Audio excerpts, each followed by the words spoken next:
What is up, guys? Welcome back to another Fallout video, and today I'm bringing you the top 5 best modded player homes in Fallout 4. Now, the gameplay I'm going to be showcasing is going to be on PS4, but these mods do carry over to PC and Xbox One, so you don't have to worry about not being able to find them on a certain console. So, if you guys do go on to enjoy this video, make sure you guys like, subscribe, and let's get right into it. My two fists divine, but I'm going nowhere. Oh, yeah, I'm the type of guy that likes to roam around. Okay, so the first one we have is the Vault XL1 player home by Extorminium X.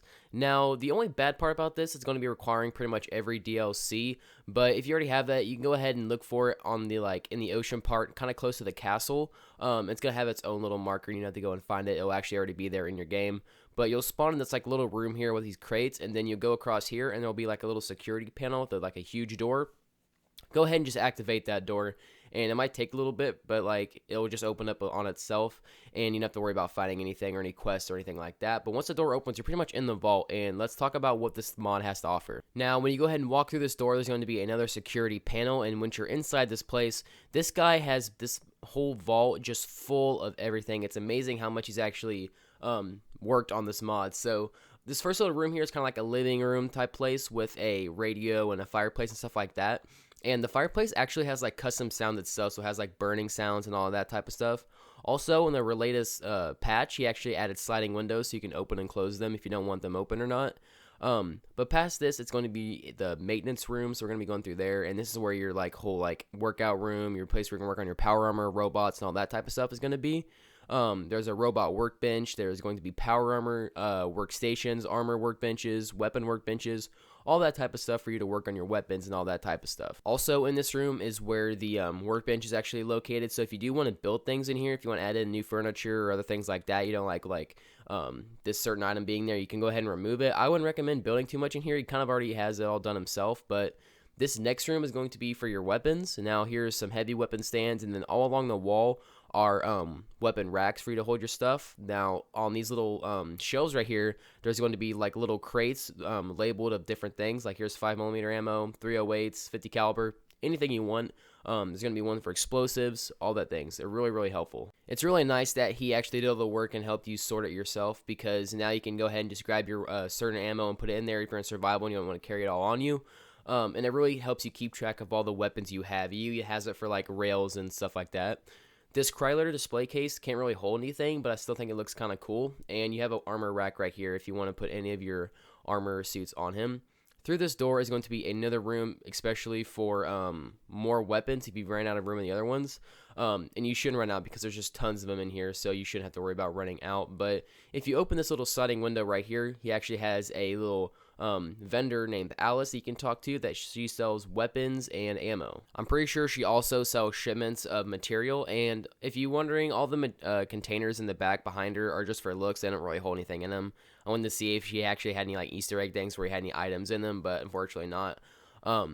But when you first open her, she does have 20,000 bottle caps, so you can also sell things to her. And all these rounds in there, she has 1,000 of each, and I'm pretty sure they're going to regenerate just like normal vendors. If you go ahead and leave for 48 hours, everything should be restocked. And this next room is going to be for more armor and power armor. As you can see here, there are tons of little armor racks all over the place for you to hold each different kind of armor, a bunch of heavy weapon racks, and a ton of power armor.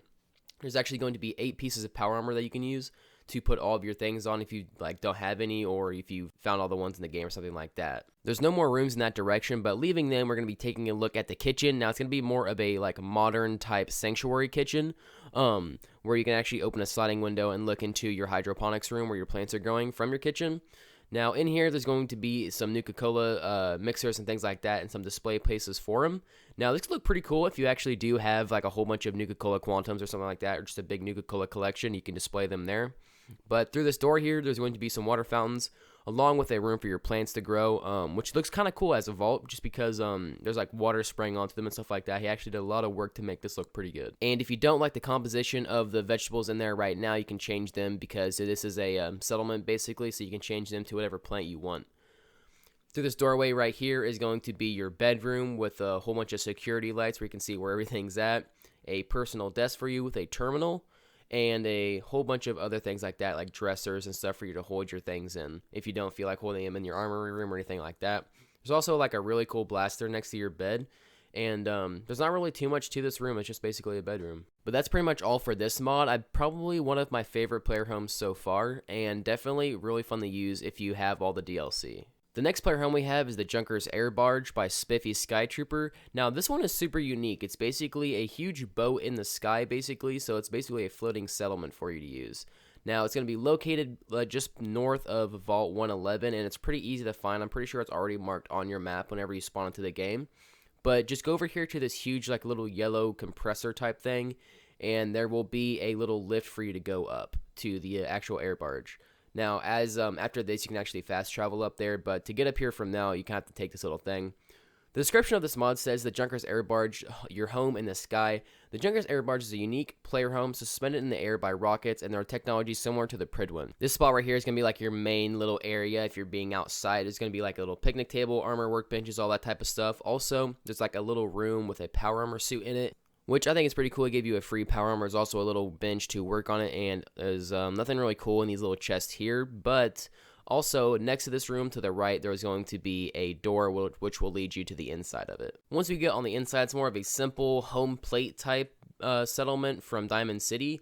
It's got just a really simple bottom floor and a really simple top floor. Now, which front floor you're going to have is a little couch with a TV, like a living room area, a desk right there for your terminal, a kitchen right here that doesn't really function for that much of anything, and then behind that is going to be a little bathroom. That also isn't going to be too much work for you, but it's going to be just kind of for looks, which is still kind of cool in a player home. If you go out here, we're going to go take a look at the top floor, which is going to be your bedroom and more of like a, almost like a game room type place too. There's a bobblehead stand to showcase all of your bobbleheads that you have found, 2 armor racks for you to hold all your armor, a little picture of all the, perks you can get, and then your bed right here. Even though this isn't as big as the last mod, I still like this player home a lot. It's really simple, but it looks really nice too. He did a really good job of matching the whole theme of the overall place. Okay guys, so the next mod we have is James Bond's Lake House mod, aka Vault Tech Questline, for the PS4 with no DLC required. So this is by Blood Groove, and this is basically like a James Bond type house, which is like a huge mansion, which is really cool. You can also find your little workshop at the very top of it and use that to place down all your furniture and add new things into it. Whenever you first load into this game, it's going to be right next to Sanctuary, like along the lake. But it's not going to look like it looks like right now, because there's going to be a shield around it where you need to go and actually deactivate the shield. There's actually a pier at the front of it, and if you go under the pier, underneath the water, there's going to be like a little tube that you can enter, sort of like the Institute. You have to go through and then activate all the things to actually deactivate the shield, and then you can get in. This mod is the beginning of a new mod series called the Vault-Tec Quest. A quest over time will take you to the areas of the world in search of the truth behind Vault-Tec plans. This guy is working on more quests for it, but considering that he's the only guy doing it, he says he's going to take a lot of time. So not only with this mod do you get a actual player home, but you get a quest line to complete with as well. Just go to the Red Rocket truck stop. The next mod we have is the Marlborough Mansion mod for the PS4, and this is by Real Eleonora. Now, this player home is like I showcased a long time ago on my Fallout 4 mod series, but it's located in Diamond City areas, right here, the Marlborough Mansion. Not too far from Diamond City, but it's like where all the buildings are. Once you're in here, you're going to have a ton of stuff. It's like super full room. It's not very big, but it's like pretty much full of everything, so there's going to be a lot of detail. There's going to be right here is a living room with a TV, a whole bunch of bookshelves and stuff like that. Right here is going to be a bobblehead stand and a magazine stand for you to showcase all of that stuff, along with a little bed here to sleep with. Now to your right is going to be a little kitchen, dining room area right here with a desk and a terminal. All these magazines around here you cannot pick up still, but it still makes it look nice. In here is going to be a ton of like food and mixers and stuff like that. There's also 2 perfectly preserved pies. Unfortunately, you cannot pick any of this stuff up, but it still does make the place look pretty cool. Now we're going to be taking a look at the upstairs, which is going to have a lot of useful things this time. Right here is going to be your like armor and weapon station, where you can have a workbench for your weapons, a little rack showcasing all your weapons, and then to the right of that stuff, you can actually have a weapons storage place where you can store your weapons, your explosives, and all your ammo and things like that. Past that is going to be your little dresser and a little chem station. There's also going to be stuff here to make your stuff like that, like an armor workbench and things like that. Through this door is going to be your bathroom, and this bathroom actually does that function compared to the last one. There's actually a toilet, but in the shower there's a chair where you can actually change the appearance of your guy, so you can basically change up your cosmetics and stuff like that. So even though this like player home is super small, it's still filled with a ton of things to do inside of it, and this is why it's in my top 5, and I think it's a really good mod. Also, it does not require any DLC. The next mod I'm showcasing is the Remote Cabin mod by Dunwich Builders, and what this mod does, it basically adds in a remote cabin as a player home in a settlement just north of Vault 111. Straight after you exit the vault, you can turn around and walk north, and it is foundable. It's not really hard to find, but it's not going to be located on your Pip-Boy, so just walk past it. It's super easy to find, but what this does is it adds in a experimental booze workbench, an experimental ice-cold workbench, an experimental blueprint system, and a customized workbench items, which is a whole bunch of random things he's added into the game. They're sort of like the Nuka-Cola workbenches, except they add in beer and wine and things like that. I think it's kind of a cool idea, but there is more useful things he could have used, but they still do look pretty cool. I actually thought these right here were going to be the experimental boost stations or something like that, but they're not going to be located on these outside buildings. They're going to be located in the main player home back in the other direction. They have to have a secret kind of way to get into.